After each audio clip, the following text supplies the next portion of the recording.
모든 성도님들 가정 가운데 하나님의 은혜가 임하기를 주님의 이름으로 축복합니다. 이 시간에는 새로운 삶으로 초대합니다 라는 제목으로 하나님 말씀 선포하도록 하겠습니다. 지난 주간에 필리핀 찬양 단기 선교팀이 은혜 가운데 선교를 잘 마치고 왔습니다. 일반적인 선교는 아니었어요. 찬양 전도 집회, 피딩 사역도 이렇게 아이들에게 먹을 것 주는 사역도 있었지만 또 큰 쇼핑몰에서 공연을 하고 또 전도를 하고 이런 선교를 은혜 가운데 잘 마쳤습니다. 이제 지난 주일 저녁 집회, 지금 시대가 좋아져 가지고 실시간으로 여기서도 다 우리가 볼 수 있었죠. 근데 이렇게 뒷모습은 못 봤는데 가서 이제 이야기를 들어보니까 그 예배당, 저희가 갔을 때 그 예배당에 의자가 한 100개 정도 돼요. 그래서 100개를 다 깔고 간식도 이제 많이 올 거라고 생각해서 한 130개 이렇게 준비했는데 거의 한 200명이 가득 차가지고 들어오지도 못하고 또 은혜 가운데 또 잘 마쳤습니다. 또 그 다음 날 월요일은 저도 가서 쇼핑몰에서 큰 공연을 하고 또 이렇게 전도도 하는 시간을 가졌습니다. 많은 분들이 관심 가지고 와서 보기도 하고 또 이렇게 전도용품 받기도 하고 그런 시간들 가졌습니다. 기도해 주셔서 너무 감사드리고요. 우리가 뿌린 복음의 씨앗들이 반드시 열매 맺게 될 줄로 믿습니다. 우리 마태복음 씨 뿌린 자의 비유에 보면 그 당시에는 이제 농업 기술이 발달하지 않았기 때문에 어떻게 해야 더 많은 생산량이 나올 수 있을까, 이런 기술들이 부족했죠. 그래서 아무데나 막 뿌린단 말이죠. 길가에 떨어져서 새가 먹기도 하고 돌짝밭, 가시밭 떨어지기도 하고 덜어는 좋은 땅에. 아마도 이 뿌려진 씨앗 중에 좋은 땅에 뿌려진 씨앗이 얼마나 될까요? 산술적으로 25%가 뿌려졌다 할지라도 그 25%가 30배, 60배, 100배 결실을 한다고 하며 성공한 농사가 되겠죠. 우리가 뿌린 복음의 씨앗들이 많은 영혼들, 특별히 좋은 밭과 같은 이들에게 떨어져서 30배, 60배, 또 100배 결실하게 될 줄로 믿습니다. 우리 그런 믿음의 확신을 가지고 복음을 증거하고 믿음의 선한 싸움을 싸워야 될 줄로 믿습니다.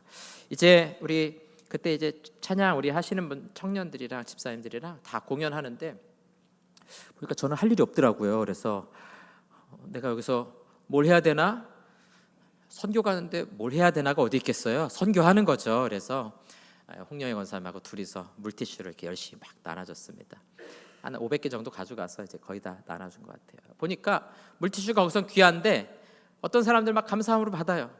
요즘 K-팝이 아주 인기가 좋아가지고 만나는 사람 중에 한 3분의 1은 안녕하세요, 감사합니다 이러는 거예요. 그래서 저희도 막 반갑게 인사하면서 이렇게 나눠줬는데요. 귀한 건데 어떤 분들 감사하게 받아요. 어떤 분들은 안 받으시더라고요. 그리고 어떤 분들은 그게 뭡니까? 물어보셔가지고 굉장히 저를 곤란하게 했어요. 영어도 짧은데 뭐라고 어떻게 다 설명해요. 그래서 간단하게 이제 이야기만 해줬는데요. 그리고 와서 목요일날 우리 또 전도 나갔을 때도 마찬가지로 물티슈 나눠주지만 받는 분들, 거절하는 분들, 관심 갖는 분들, 또 어제 우리 남자 목장이 모여가지고 우리 예배 드리고 또 이 지역 시장을 쭉 돌면서 청소하고요, 또 이렇게 전도용품 나눠준대요. 똑같습니다. 받는 분, 거절하는 분, 뭡니까? 물어보는 분. 여러분, 우리가 복음을 전할 때 이런 차이가 나타난 이유가 무엇입니까? 오늘 말씀 에베소서 속에 중요한 답을 이제 주고 있습니다. 오늘부터 에베소서 말씀을 함께 살펴볼 텐데요. 제가 에베소 말씀을 준비하면서 두 가지 마음이 있었습니다. 하나는 얼마 전부터 이 금요 기도에 기도할 때마다 또 새벽에 기도할 때마다 에베소서 말씀이 자꾸 마음에 들어오는 겁니다. 에베소서 제가 설교도 했고 성경 공부도 했지만 특별히 하나님 말씀의 이 계시의 풍성함 가운데 제가 좀 빠지는 그런 은혜와 또 경험을 하면서 우리 성도들과 함께 나눠야겠다 하는 마음을 가졌고요. 또 하나는 동시에 이 광대한 계시의 말씀을 내가 온전히 우리 성도들에게 전할 수 있을까? 제가 서신서 설교를 많이 설교했지만 이번에 특별히 그런 두려움이 있었습니다. 여러분, 우리가 그렇죠. 어떤 멋진 광경을 보았을 때 그 감격과 감동을 누군가에게 말로 전하는 건 달라요. 내 눈으로 본 감격과 내 언어로 풀어내는 것은 다르죠. 제 마음의 두려움이 그거예요. 이 큰 감격과 이 광대한 바다와 같은 이 계시의 풍성함을 어떻게 내가 잘 전할 수 있을까? 그런 두려움이 있었어요. 마틴 로이드 존스 목사님 에베소서 설교집을 보니까 이 위대한 설교자도 똑같은 이야기를 하시더라고요. 이 에베소서의 그 위대함, 복음을 가장 숭엄하고 위엄 있게 전한 말씀, 에베소서라는 거죠. 그래서 전하는 두려움이 동일하게 이 위대한 설교자에게도 있었던 것을 보았습니다.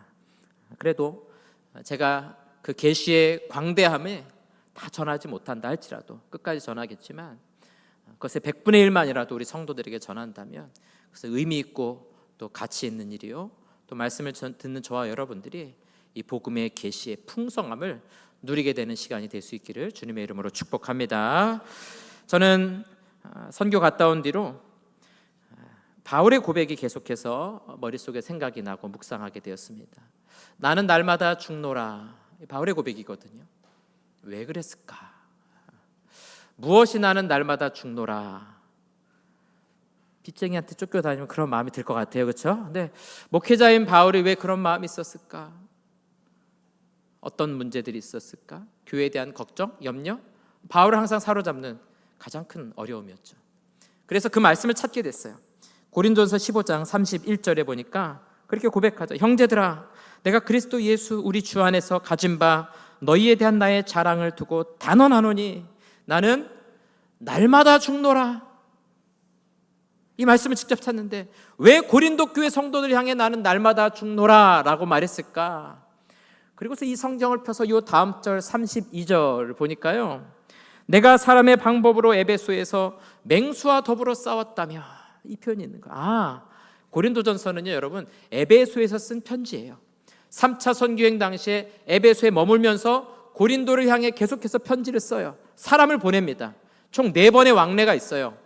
이 편지 4번의 편지 중에 2개는 유실되고 나머지 2개의 서신이 고린도 전후서가 됩니다. 자신이 에베소에 있으면서 맹수들과 싸웠다는 거죠. 그러면서 나는 날마다 죽노라 이 고백을 할 정도로 큰 싸움과 어려움이 있었다는 겁니다. 무슨 싸움과 어려움일까요? 맹수들이 뭘까요? 로마 경기장에 나왔던 그 사자, 이런 건가요? 고린도전서 16장 바로 그 다음 장에 보니까요 8절에 내가 오순절까지 에베소에 머물려 함은 9절 내게 광대하고 유효한 문이 열렸으나 대적하는 자가 많음이라. 그러니까 에베소에서 전도할 때요 복음이 잘 전파됐어요. 수많은 사람들이 주님께로 돌아왔어요. 그러나 동시에 교회를 대적하는 자들도 많이 있었다는 것이죠. 이들이 바로 맹수들인 거예요. 바울을 대적하고 복음을 대적하고 교회를 무너뜨리려고 힘썼던 사람들. 사도행전 19장에 가면 에베소의 사역을 잘 설명하고 있죠. 복음을 전합니다. 이 에베소는요 소아시아에서 가장 큰 도시예요. 로마 제국 전체로 봤을 때도 아마 2번째 아니면 3번째. 로마가 제일 크고 알렉산드리아 그리고 아마 에베소가 제일 크지 않았을까. 그 당시 한 30만 명 정도 되는, 지금 30만 명 그러면은 우리나라에서 아주 큰 도시는 아니어도 꽤 규모가 있는 도시다. 왜 그러냐면 지금 우리는 아파트 같은 걸 쌓고 살잖아요. 이 당시 그런 시대가 아닙니다, 여러분. 고린도 같은 도시 20만 명만 모여도 거대한 도시. 에베소 30만 명의 도시는요 이 당시에 터키 지역에서는 가장 큰 도시, 아시아에서 가장 큰 도시. 거기다가 아뎀이라는 여신을 섬기는 우상의 도시. 수많은 사람들이 우상을 만들어가지고 돈을 벌어요. 우상 때문에 운영이 되는 도시라고요. 거기에 이 바울을 대적하는 사람들, 때로는 악귀를 쫓아내기도 하죠. 때로는 복음 때문에 우상을 만드는 자들이 소요를 일으키기도 합니다. 막 이 에베소 그 경기장에 모여서, 지금도 성지순례 가면 이 에베소 그 연극장은 무조건 가거든요. 이 연극장에 2만 명이 들어오는 어마어마하게 큰 연극장이죠. 거기에서 사람들이 소리 지르면서 우상의 이름을 외치는, 이 복음을 전하는 자들이 로 인해 어려움 당하고 고난 당하고 있는 그런 상황들이 있었던 겁니다. 바울이 로마 감옥에 가기 전에 에베소 장로들과 마지막으로 만나서 부탁을 합니다. 이게 사도행전 20장의 말씀이에요. 20장 29절에 보니까요. 내가 떠난 후에 사나운 이리가 여러분에게 들어와서 그 양떼를 아끼지 아니하며. 자, 이리 맹수를 말하는 거예요. 바울이 고백했던 자신이 떠난 뒤에 이런 이리가 올 텐데 왜 이리라고 표현하냐? 양떼를 아끼지 아니한다는 거죠. 양떼는 성도들 아닙니까? 성도들을 잡아가고 물어서 죽이게 만드는 이리와 같은 자들이 들어올 거다 하는 거예요. 30절.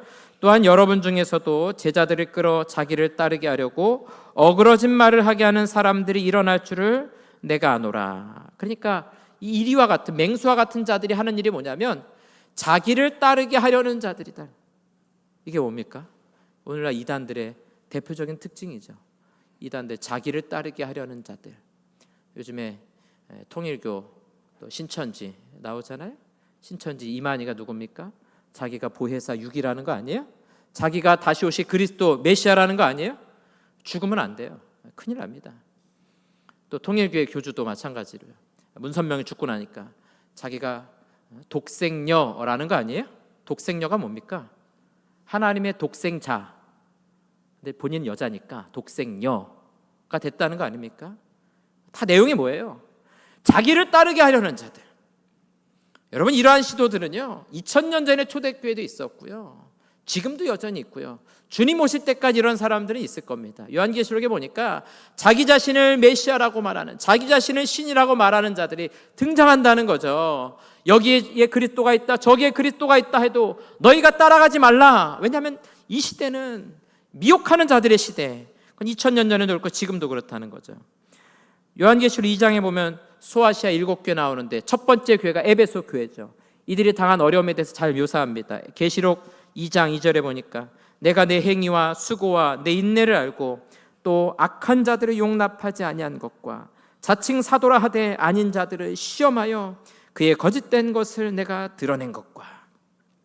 사도행전 20장에서 바울이 예고했던 그 사람들, 자칭 사도라 하는 자들, 교회를 무너뜨리고 성도들을 핍박하고 우리의 믿음을 흔드는 자들, 여러분들이 그리스도의 제자가 되는 것을 방해하는 자들, 그런 자들의 에베소 교회를 공격하고 있는 거죠. 그러니까 오늘 제가 이 말씀을 드린 이유는 뭐냐면 바울이 에베소서를 쓰고자 했던 목적이 무엇이냐 이거예요. 왜 이런 서신을 지금 쓰고 있느냐? 성도들의 믿음을 흔들고 무너뜨리고 환난과 박해, 또 두려움들, 개인적인 시험들 닥칠 때 우리가 어떻게 이길 것이냐, 이 우상의 도시에서 어떻게 우리가 신앙생활을 할 것이냐, 거기에 대한 답을 주는 거예요.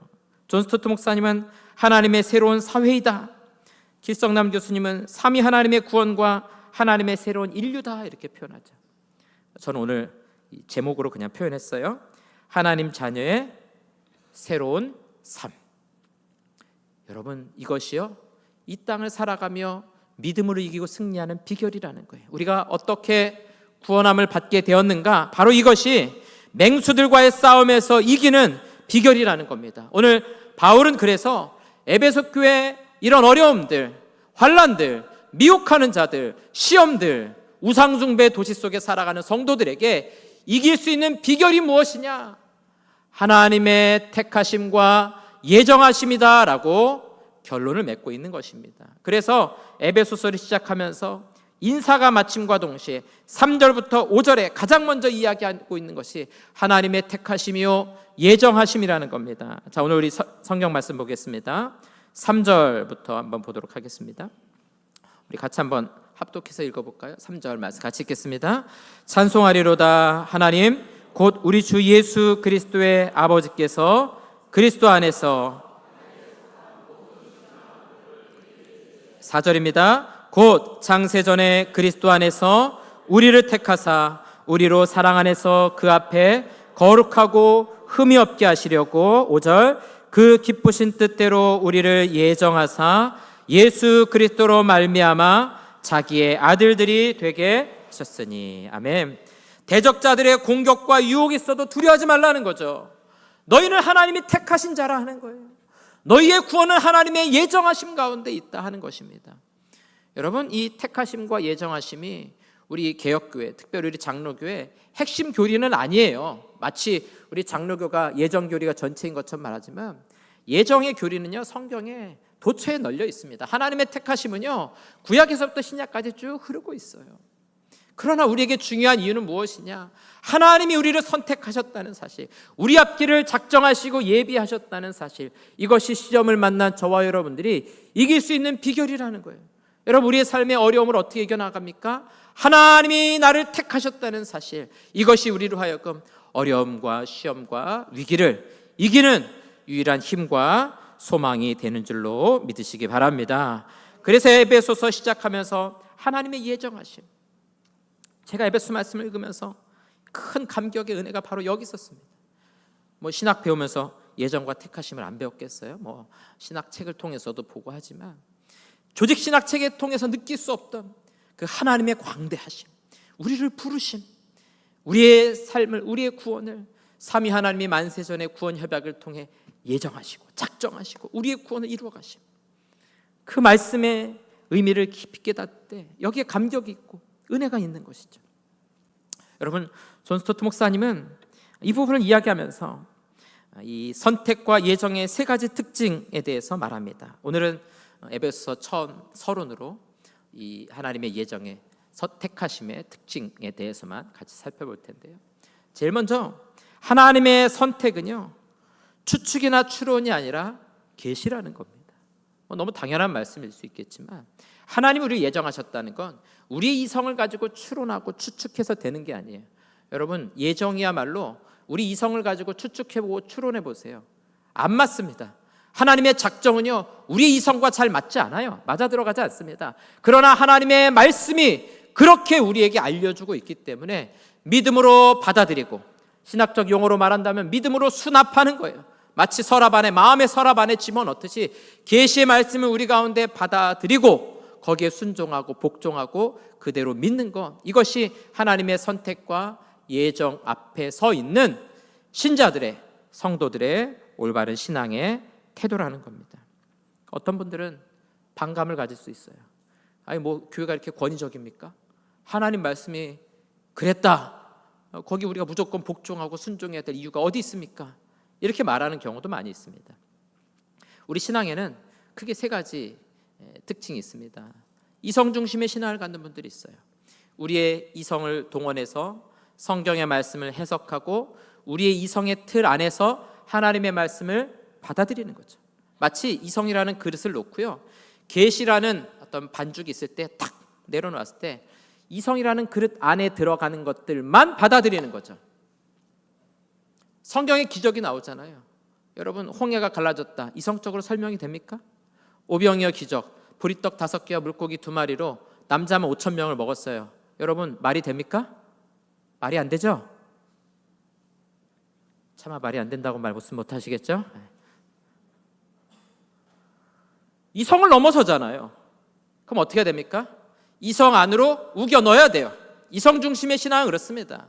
그래서 홍해가 갈라진 사건, 이성 안으로 우겨 넣으려니까 어떻게 해야 돼요?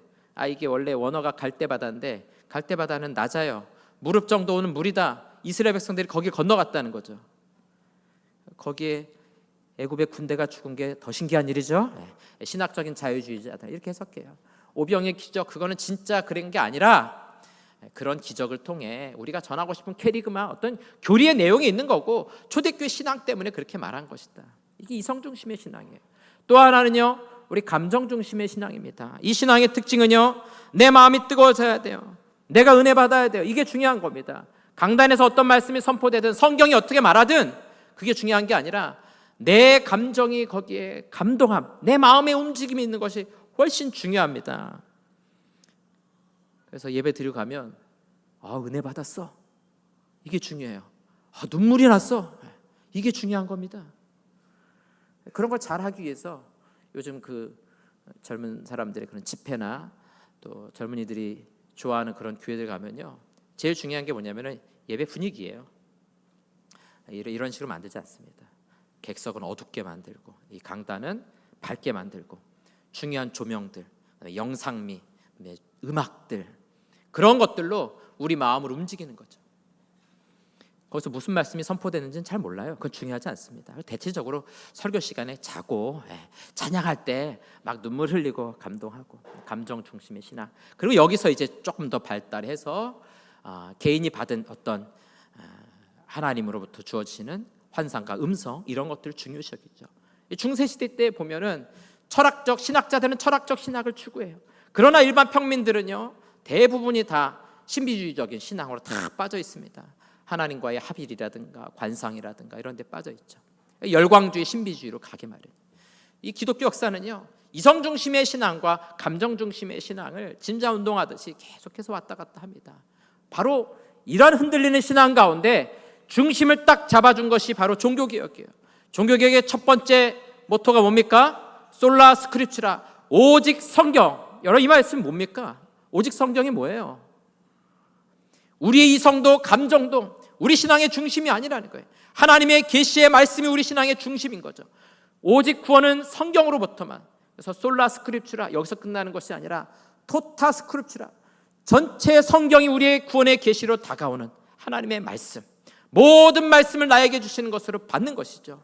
여러분, 진짜 좋은 신앙은 뭐냐면요, 내가 좋아하는 것만 받아들이고 내가 순종할 수 있는 것만 순종하고 내가 감동받은 것만 하나님의 말씀이 아니라 성경이 말하는 전체가 다 하나님의 계시의 말씀으로 우리의 이성이 하나님의 말씀에 순종해야 돼요. 하나님의 계시의 말씀에 엎드려야 됩니다. 여러분, 이성이 회개하지 않는 것은, 이성이 회심하지 않으면 진짜 회심이 아닌 거예요. 아무리 내가 똑똑하고 과학적으로 탁월하고 훌륭해도요, 하나님 말씀이 그러하다 그러면 우리 이성까지도 복종할 수 있어야 그것이 진짜 믿음이고 진짜 회심한 거라는 거죠. 여러분, 내 마음에 감동이 없어도요, 하나님 말씀이 나에게 주어진다면 그것이 나에게 주신 은혜로 받아들이는 믿음, 그런 믿음이 있기를 주님의 이름으로 축원합니다. 하나님의 선택이 그렇다는 거예요. 우리 이성으로 추론하는 것이 아니에요. 우리 이성을 가지고 계산하고 판단하는 것이 아니에요. 성경이 우리를 향해 하나님이 우리를 택했다 말씀하면요, 믿는 것입니다. 믿는 것이에요. 하나님이 우리의 구원을 예정하셨다 그러면 말씀 그대로 받아들이는 것이죠. 사랑하는 성도 여러분, 우리 이성을 따라 추론하고 우리 감정을 따라 확신하는 것이 아니라 성경이 오늘 우리를 향해서 우리를 택하셨다, 우리를 예정하셨다, 이 말씀을 말씀 그대로 받아들이고 믿으시기를 주님의 이름으로 축원합니다. 두 번째는 하나님의 선택은 거룩함의 동기가 된다는 겁니다. 자, 보세요 여러분, 이 예정론을 공격하는 사람들이 있어요. 하나님 우리를 선택하시고 예정하셨다 그러면요, 아주 얄밉게 말하는 사람이 있어요. 그러면 나는 택함 받았으니까 지금부터 내 멋대로 살아도 천국 가는 거겠네요? 아주 얄밉게 말하는 사람들이 있어요. 자, 보세요. 성경에 단 한 번이라도 너희를 택했으니까 너희들 멋대로 살아도 천국 간다 라는 성경이 있습니까?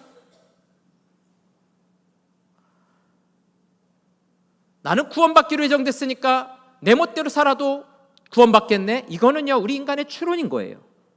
이성의 추론인 거라죠. 성경은 뭐라고 말합니까? 이게 중요한 거예요.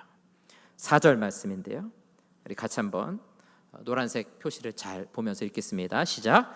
곧 창세전에 그리스도 안에서 그 앞에 거룩하고, 자, 택함 받은 사람 어떻다는 거예요? 거룩하고 흠이 없게 하신다는 거죠. 진짜 택함 받은 하나님의 자녀들은요, 거룩한 삶을 살아가는 거예요. 거룩함에 흠이 없는 삶을 추구하는 것이죠.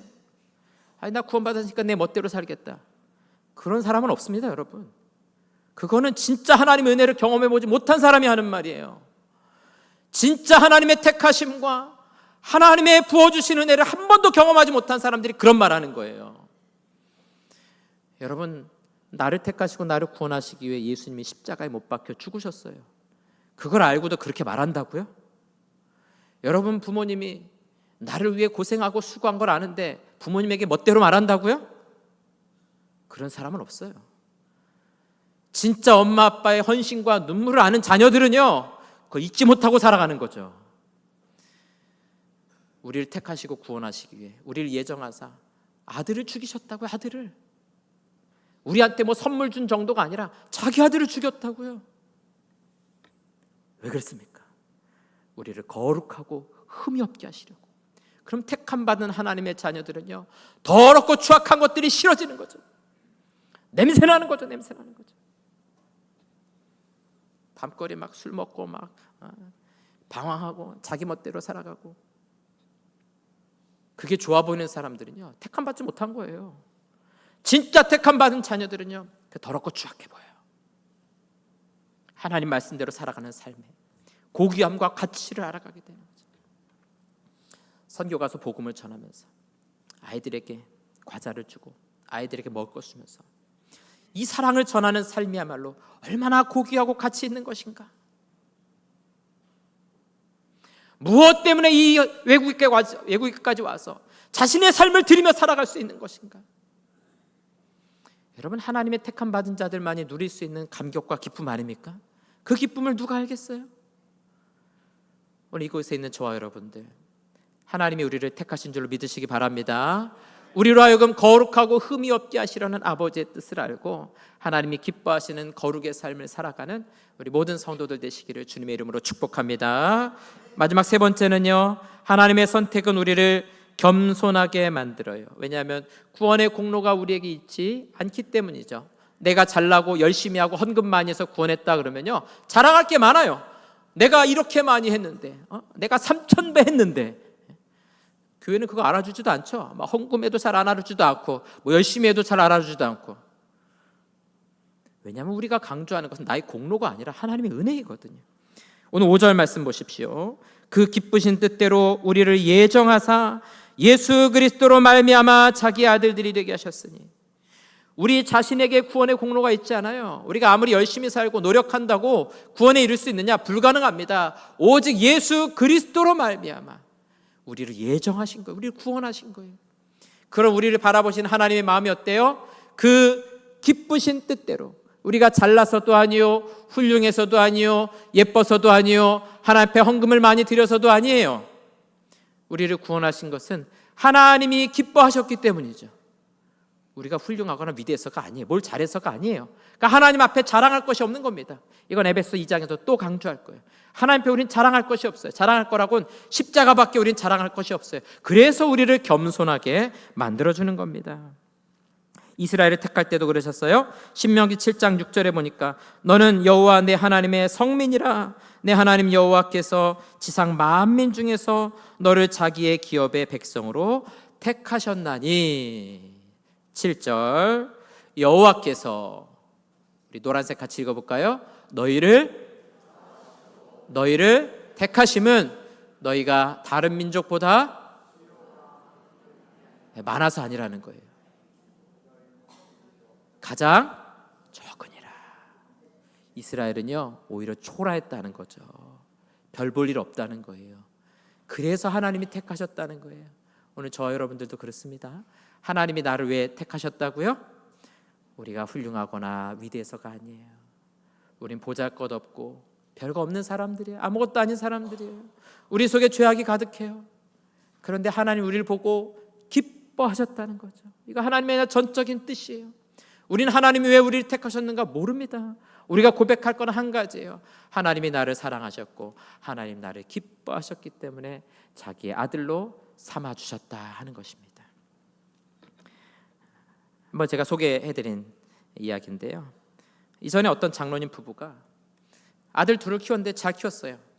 아주 공부도 잘하고 잘생기고 키도 크고 둘을 다 청년까지 잘 키웠어요. 그러고 나서 보니까 이 권사님이 이제 좀 봉사를 좀 하며 살아야겠다. 그래서 어느 고아원에 가서 아이들을 돌보게 됐습니다. 버려진 아이들, 이제 엄마가 기를 수 없어서 다 차마 낙태하지 못해가지고 낳은 아이들 이제 기르는 고아원이었는데, 많은 아기들이 있는데요, 자기 아기들을 다 돌보고 갈 때마다 이 권사님을 보고 우는 아이가 있는 거예요. 예쁜 아이가 아니에요. 얼굴이 새까만 아이예요. 이쁜 아이가 아닙니다. 근데 권사님 올 때마다 얘가 눈에 밟히는 거예요. 갈 때마다 얘만 울어, 얘만. 다른 아이들은. 그러니까 얼굴 예쁜 아이들이 눈에 들어오는 게 아니라 새까맣고 이쁘지 않지만 이 권사님 보면 울고 있는 이 아이에게 마음이 계속 가는 거예요. 그래서 장로님한테 가서 여보, 우리 이 아이 데려다가 키웁시다. 애가 너무 불쌍하고 너무 사랑스럽고 내가 꼭 데려다 키웠으면 좋겠어요. 데려왔습니다. 자기 큰아들하고 나이 차이가 많이 나요. 누가 봐도 그냥 아들이에요. 큰아들의 아이라고 딸이라고 해도 괜찮아요. 막 업어서 키우면 사람들이 젊은 아빠 딸인가 할 정도로. 얼마나 여러분 사랑받으면서 컸을까요? 두 오빠가, 아빠 같은 오빠 둘이 업어주며 키워. 엄마 아빠가, 이 장로님 부부도 이제 또 잘 사는 분이고 또 대기업 나오시고 성공한 분이라 그냥 모든 걸 다 해주면서 그냥 모든 그 고아원에 있던 아이들보다 더 사랑받으면서 예쁘게 큰. 제가 어느 날 저희 집에 이제 저희도 아기가 없었고 아이가 안 생기고 그래서 입양하는 것이 하나님의 뜻인가 이제 그런 고민 가운데 장로님한테 물어봤죠. 장로님, 내가 배 아파서 낳은 아기 아닌데 내 자식 같으세요? 전 혹시 저희도 그렇게 했다가 내가 낳은 아이 아니라서 미워하는 마음 생기거나 싫어하는 마음 생길까 봐 전 걱정됩니다. 물어봤죠. 그때 장로님이 그러시는 거예요. 목사님, 그렇지 않습니다. 그냥 내가 낳은 자식하고 똑같아요. 얼마나 예쁜지 몰라요. 얼마나 사랑스러운지 몰라요. 여러분, 하나님 우리 향해 그렇게 말씀하고 계세요. 난 너희를 택해서 너무 기쁘다. 오늘 저와 여러분 향해 그렇게 말씀하세요. 너가 내 아들이 되어서 난 너무 기쁘다. 난 너가 너무 사랑스럽다. 이사야 43장 10절에 보니까 하나님은 이스라엘 향해 이렇게 말씀하시네요. 너는 두려워하지 말라. 내가 너를 구속하였고 내가 너를 지명하여 불렀나니 너는 내 것이라. 하나님 우리를 보시면서 이렇게 말씀하시죠. 내가 너를 지명하여 불렀고 세상에 많은 사람들이 있었지만 너가 그 중에서 제일 예쁘고 훌륭한 것 아니지만 내 눈엔 너가 가장 사랑스럽다. 여러분, 하나님이 저와 여러분들 향해 이 사랑의 프로포즈를 하고 계시는 거예요. 나는 세상에서 너가 가장 사랑스럽다. 내가 수많은 민족을 죽어라서라도 너를 살 것이다. 너를 구원할 것이다. 여러분, 이 땅을 살아간 동안 두려움을 이기는 비결이 어디 있습니까? 하나님이 우리를 택하셨다는 데 있어요. 인생의 시험을 이기는 비결이 어디 있습니까? 하나님이 우리를 예정하셨다는 데 있습니다. 이 43장 10절 이후에는 이 43장 말씀에는 뭐라고 말씀하느냐? 물이 너를 침몰하지 못하며 불이 너를 사르지도 못하리라. 여러분, 우리 인생의 물 가운데 지나가고 있습니까? 불 가운데 지나가고 있습니까? 우리를 택하신 하나님께서 저와 여러분들을 안전하게 지키시고 보호해 주실 줄로 믿습니다. 이런 믿음의 확신을 가지고 우리를 택하심에 대한 확신을 가지고 우리의 삶의 어려움들, 시험들 이겨내고 우리를 택하신 하나님께 감사와 찬송을 올려드리는 사랑하는 우리 모든 성도들 될 수 있기를 주님의 이름으로 축복합니다.